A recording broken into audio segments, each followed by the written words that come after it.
Et la diversité. J'imaginais qu'on parlerait de moi de manière négative et qu'on me mettrait de côté. Ouais, j'avais peur d'être à l'écart en fait. Comment parler de diversité, sans naïveté et sans esprit moralisateur? Peut-on voir l'inclusion comme un sujet de société, mais aussi comme un outil de performance collective pour l'entreprise? Il faut qu'on arrive à construire des entreprises aujourd'hui qui sont à l'image de notre société aussi. Comment donner à entendre le non-dit, le silence complice, le sous-entendu, la microagression? Il y a 2 personnes qui m'ont dit que de toute façon, les gens comme moi, voilà, ça restait à la maison. Avec ce programme, nous vous proposons d'écouter les voix de la diversité. À travers des fictions ultra réalistes, nous vous sensibiliserons au rôle de chacun. Vous entendrez également des témoignages de personnes discriminées qui nous parlent de leur lutte et de leurs espoirs. Quand j'entends le mot diversité dans une entreprise, ça me fait du bien. C'est pas un mot vide pour moi, c'est un mot riche de sens et c'est coloré. Au-delà de l'émotion, un programme complet, avec aussi des épisodes de narration pour apprendre notamment quels sont les mots, le vocabulaire de l'inclusion à utiliser, quels sont les critères de discrimination reconnus par la loi. La discrimination est définie par la loi comme le traitement injuste, défavorable ou préjudiciable de personnes ou d'un groupe de personnes. Pour répondre à toutes les interrogations de ce sujet complexe, Anthony Babkin, le cofondateur de Diversity Days, nous accompagnera tout au long de ce podcast Learning. Une culture inclusive, c'est une exigence du dirigeant ou de la dirigeante. Toujours en ayant cette envie de dire « je veux que chaque personne dans l'entreprise trouve sa place ». Et ça suppose une vraie politique. Bonjour, je suis Lisa Guarinos, l'ingénieur du son de chez Toutac. Bonjour, donc je suis Loïc Rivalin, le scénariste de Toutac. Bonjour, je suis Pierre Denis, le CEO et le fondateur de Toutac. Toutac, c'est la voix de la formation et la voie de la transformation. On a lancé l'entreprise il y a 3 ans. Depuis, on a créé 400 épisodes. 50% sont sur mesure. 50% font partie d'une bibliothèque de contenu de 25 programmes aujourd'hui. Lorsqu'on a lancé cette réflexion sur la diversité et l'inclusion, on a commencé par aller voir nos clients. On a 34 clients aujourd'hui. Et on leur a posé la question, où est-ce que vous en êtes? Alors je voudrais vous poser les mêmes questions et que vous leviez le bras pour qu'on voit ce qu'il en est 8 mois après le démarrage de ce travail. Quelles sont les sociétés dans la salle qui sont déjà très avancées dans la diversité et l'inclusion, qui ont des programmes complets? Vous pouvez lever la main? Très bien. Quelles sont les sociétés qui ont fait déjà quelque chose? Bon, il fallait causer une case, on l'a fait, on n'est peut-être pas très avancé, mais on a déjà fait quelque chose.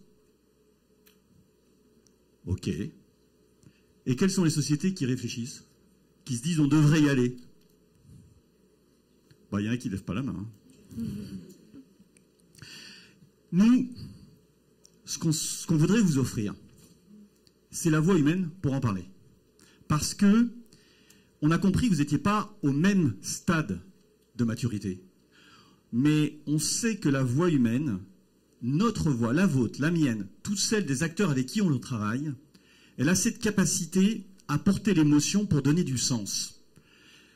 Faire des PowerPoint, vous savez tous faire. Vous ne changerez pas la culture d'une entreprise en faisant du PowerPoint. Mais, en entendant une voix en parler, vous pouvez penser que vous allez vous mettre en mouvement parce qu'il y aura de la nuance, de la profondeur. Notre métier, c'est d'aller chercher l'intime pour mettre en mouvement le collectif. Loïc, notre scénariste, on a plusieurs scénaristes, mais on travaille beaucoup avec Loïc. Peux-tu nous expliquer comment tu as conçu ce programme, et particulièrement la fiction? Oui, alors en effet, la voix c'est particulier. On est parti, déjà je suis parti de ce que tu avais en magasin, parce que tu disais que ça devait durer 8 mois, donc tu as rencontré beaucoup de personnes. Et on a un maître de cérémonie qui est Anthony Babkin, qui va être celui vraiment qui va accompagner l'apprenant tout au long du parcours avec une masterclass qu'on a divisée en plusieurs parties et qui va nous apporter beaucoup de contenu. Anthony Babkin, il a fondé les Diversity Days et il est notamment très actif sur l'inclusion dans le domaine de la tech. Tu avais aussi rencontré plein d'autres personnes. Alors, on se situe à l'autre côté du spectre, du côté plus de l'émotion et de la parole qui dit je, qui raconte un témoignage très fort. Plusieurs témoins, des personnes en transition de genre, des personnes en handicap, des personnes racisées, sexualisées dans l'entreprise, et qui racontent leurs témoignages. Ça, c'est des voix, vraiment des voix qui parlent, qui disent je ou qui disent nous. Et donc mon travail en tant que scénariste, ça a été de remplir les cases qui manquent du côté de la pédagogie, vraiment, et on va dire des essentiels de l'inclusion et de la diversité des narrations. Les narrations sont des formats plus courts, plus nerveux, de 2-3 minutes, pour faire le point sur les basiques. Quels sont les mots de l'inclusion, que dit la loi, quels sont les critères de discrimination, etc. Et puis notre dada, c'est la case en bas à droite, du côté à la fois de l'émotion et en même temps avec une parole collective très importante, c'est la fiction. La fiction chez nous en podcast, ce qu'on veut, c'est de la fiction très réaliste, et c'était pour moi l'occasion vraiment d'aller dans la nuance. Pas juste de faire parler, donc avec des comédiens, on va créer une société fictive, mais on va vraiment essayer de montrer la discrimination dans les petites phrases, les petites blagues, les bruits de couloir, le non-dit, c'est-à-dire ces petits mots que l'on peut capter grâce à des astuces scénaristiques. Et on va créer comme ça une entreprise fictive, elle s'appelle Market Discount, elle travaille dans le web, elle fait des bannières web, et il va y avoir des personnages récurrents qui reviennent, et l'apprenant va pouvoir les suivre au fur et à mesure du podcast. Et là, je vous propose d'écouter un extrait. On est à la cafette de l'entreprise. Alors, je me disais que c'était pas trop ton style, Sonia. Enfin, je veux dire, le sport et tout. Ah bon? Bah, tu sais, moi je nage, je fais de la course. Toi? Tu fais de la course, toi? Oui, du jogging. Mais c'est top, ça, Sonia. Tu t'es trouvé un mec, alors? Non, mais Paul, ça va pas. C'est pas nos oignons. Non, Sonia, la vérité, c'est que Runfit, ils ont un positionnement un peu hardcore, tu vois. C'est vrai. C'est vrai, c'est fou furieux. Ah, je vois. Vous dites ça parce que je suis grosse, c'est ça? Alors la fiction continue pendant 3 minutes, là c'est le début de l'extrait, et puis donc la situation va un tout petit peu dégénérer, va évoluer, et puis là avec une astuce scénaristique, on va remettre les mêmes personnes autour d'une table ronde pour leur faire écouter en fait la scène qu'ils ont vécue et les faire débriefer. Et autour de cette table ronde, ils vont être pris à partie pour réfléchir à cette situation qui a évolué dans l'entreprise, pris à partie par une voix off qui va leur demander de réagir. Alors, visiblement, c'était le malaise ce jour-là. Sonia, que s'est-il passé? Vous êtes partie subitement. J'étais furieuse et complètement éteinte à la fois. C'est comme si vous vous étiez tous ligués contre moi. Ouais, mais j'ai rien dit, moi. Attendez. Moi, au contraire, j'ai essayé d'expliquer les choses. Oh, arrête, Hassen. Arrête de te cacher derrière ton petit doigt. De me cacher? Enfin, j'ai pas eu l'impression de me cacher. Mais il m'a semblé avoir calmé le jeu, au contraire. Ah non, hein. T'étais là avec tes beaux arguments pseudo-professionnels. Mais moi, je me suis sentie... Bon, vous savez quoi? Laissez tomber. Alison, j'ai l'impression que vous voulez dire quelque chose. Oui, je m'en veux. En fait, j'aurais bien aimé réagir, mais sur le moment, j'ai pas su. Et si vous deviez rejouer cette scène, ça se passerait autrement? Ah ça oui, et comment? Et là, on va se retrouver immergé, et vous l'imaginez, une 3e fois dans la scène, on va la rejouer avec cette fois-ci le témoin qui n'a pas pris la parole et qui va, par exemple ici, qualifier l'acte, mettre les mots grossophobie, body shaming, et qui va faire évoluer la situation. Vous voyez, tout l'intérêt de la fiction, c'est comme ça, d'avoir une toute petite scénette de départ, et puis de la creuser, de l'étirer pour voir toutes ces potentialités, et aussi, dans toute cette fiction, d'avoir la possibilité de retrouver des personnages et de montrer, c'était un peu le cœur de message que tu portais, Pierre, qu'on peut être à tour discriminé et discriminant, et qu'on a chacun nos points de discrimination et nos propres ignorances. Voilà. Alors j'espère que vous avez bien écouté les sons, parce que c'est ce dont on va parler tout de suite avec Lisa. Lisa, tu vas nous parler de comment tu as travaillé sur ces musiques, ces sons, ces voix, et tout ce que tu fais avec ton logiciel avec plein de couches qui s'empilent. Effectivement. Pardon? Ah oui. Bon, Effectivement, merci Loïc. Donc, une fois qu'on récupère les scripts, il y a un travail en amont de recherche sur l'identité sonore que l'on veut apporter au programme. Et ensuite, il y a les étapes de mise en son qui sont l'enregistrement, le montage, le mixage et le mastering. Mais alors, à quoi ça sert? Quelle est la plus-value en fait de la mise en son dans le podcast learning et plus particulièrement dans ce programme diversité et inclusion? J'aimerais voir avec vous 3 exemples et dans un premier temps écouter l'intro que l'on a créée pour ce programme.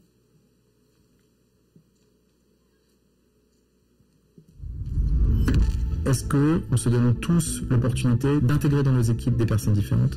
Transphobie, j'ai posé ces mots-là. Finalement, je les dérange, ces gens. Je suis homosexuel. Au départ, je ne l'avais pas choisi. Personne n'a eu un rôle adapté dans cette situation. Il faut qu'on arrive à construire des entreprises aujourd'hui qui sont à l'image de notre société aussi. Les voix de l'inclusion et de la diversité. Bon, c'est pas les conditions optimales pour écouter, mais j'espère que vous avez entendu quand même un peu la musique. Et pour vous en parler, j'ai choisi cette musique parce qu'elle remplit à la fois son rôle de musique d'intro. Elle est entraînante, rythmée, il y a des variantes de rythme. Et à la fois, c'est une musique inspirante, parce qu'elle évoque le courage, la détermination. On a aussi des petites notes de piano qui viennent donner un côté intimiste pour rappeler plutôt le côté intimiste des témoignages. Ajouté à ça, on a des extraits forts de notre programme. Comme ça, dès la première écoute, dès le premier épisode, on sait de quoi on parle, on interpelle, on attise la curiosité. Pour un deuxième exemple, j'aimerais voir plus particulièrement la mise en son, l'habillage sonore de la fiction audio, par les différentes couches de son que j'utilise. Ça commence par les ambiances. Pour situer l'action, donc c'est une nappe sonore qui va être installée sur toutes les séquences pour donner vraiment le contexte. Ici, on est dans des bureaux. On écoute.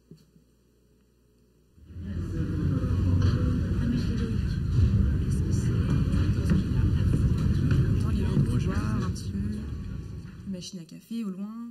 Voilà, donc ça va être sur tout le long de la séquence. Ensuite, on a les bruitages pour donner vie aux personnages en fait. Les bruitages, c'est la reconstitution des sons du quotidien, comme les bruits de pas, les bruits de vêtements. Dans cet épisode, on a aussi les manipulations de machine à café et on va entendre aussi un personnage qui ouvre une barre chocolatée pour la manger. C'est les sons que je vais pouvoir enregistrer moi-même.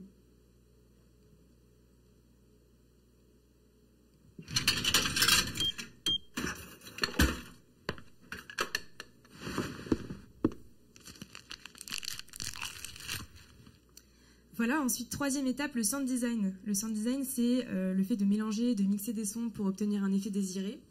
Dans cet exemple, je vais vous le faire écouter avec la musique. Et là, c'est en fait la transition que j'ai faite entre nos situations, nos petites scènes hyper réalistes et la table ronde dont Loïc parlait à l'instant. Tu vois, Sonia, c'est une affaire d'identité, d'affinité. Sonia ? Bon, Alison, toi qui es dans la cible, ça te dit d'aider Garance pour bosser les inspirations visuelles?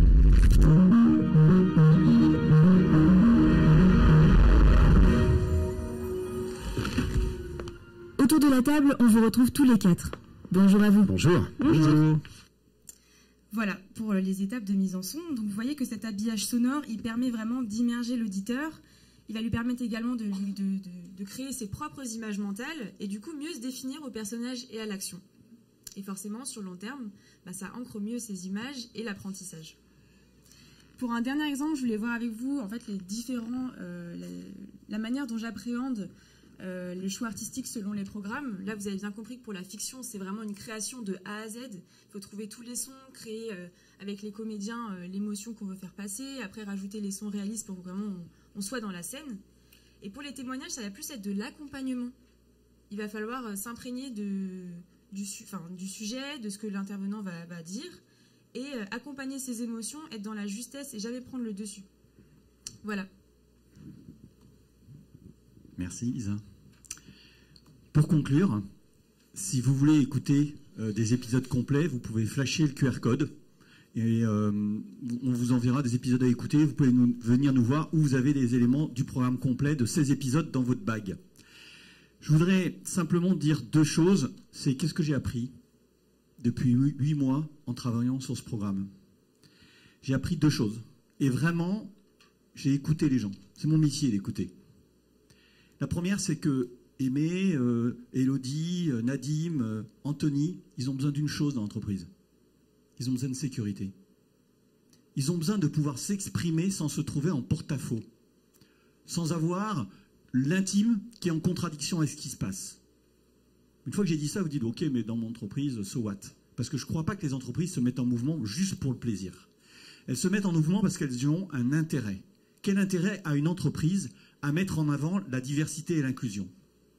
Et je crois que, imaginez-vous dans une salle de réunion. Il y a 10 personnes. Ces personnes, elles sont là et elles vont s'exprimer ouvertement. Elles vont dire ce qu'elles pensent. Elles vont savoir s'opposer. Elles vont savoir s'exprimer. La conviction que j'ai acquise après 8 mois de travail là-dessus et les 16 épisodes, c'est que dans une entreprise inclusive et qui soigne la diversité, on a plus d'expression facile de soi, on prépare mieux les transformations de son entreprise, on prépare mieux notre capacité intime et collective à évoluer. Merci de votre écoute. Merci Pierre, merci. Merci à Toutac, merci à vous trois. Je vous...